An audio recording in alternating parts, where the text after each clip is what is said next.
Okay, so welcome back to my channel, and in this video we are gonna learn about one important thing from the inner product, which is Schwarz inequality. Okay, so what is this inequality is and how is used in what is this tell us, and how do we use this in quantum mechanics? Okay, so what did it tell us? For any two vectors,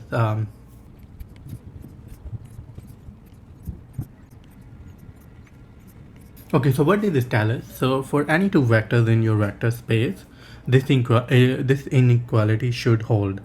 And you can also write in a couple of forms where you have this square of this inner product. This should be less than the inner product of the multiplication of inner product of vector with itself. And then you can take square root and write in a different form. But this is the inequality that this is Cauchy-Schwarz inequality. I'm not going to prove it, but you can look at any kind of textbook and you will find the proof. But we're going to understand how we use it and what it does help us in.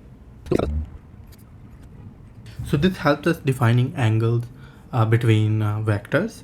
So these vectors, these are not real angles you have seen 3D, but we still try to generalize this notion of angle in our vector spaces.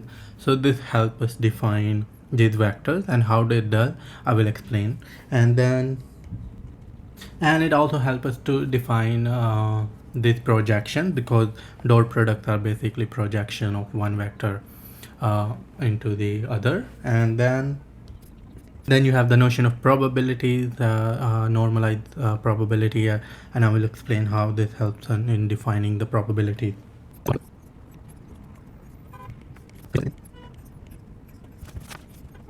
So now you have a notion of angles in your real vector spaces, which is like 3D, and you know how we define this cosine of theta is the dot product divided by the length of the vectors. And we want to be able to define this such a thing in our vector spaces. But one thing to make sure, these theta in complex spaces are not real, like these have these complex values and all those things, so these are not kind of real. But what this cos theta help us define is Cauchy.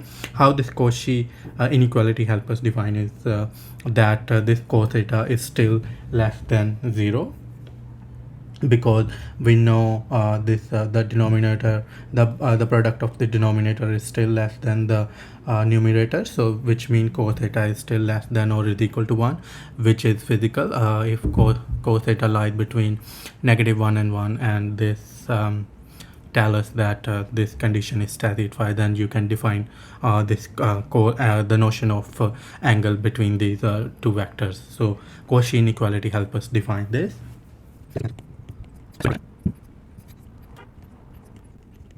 So projection of this alpha onto B is given by this formula.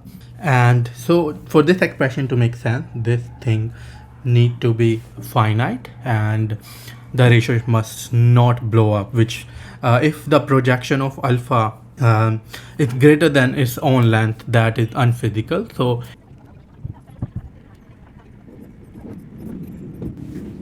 okay, so now let's look at this probability. So Cauchy inequality is defined as such: if these are your two quantum state, the probability is defined as the the square of the inner product. So Cauchy inequality makes sure that this inner product is not greater than 1. One of the thing, the quantum state must be normalized. So this is the condition your quantum state must follow, and if they are normalized, the probability must not go over 1, because that is not physical. So for this probability to make sense, this should be less than 1. And this is how we use this Cauchy inequality in quantum mechanics, and it helps you to say that the probability is not going over 1, which it helps you to transition from one state to another, and it's always the probability of that happening is less than or equal to 1. So this is quite important inequality.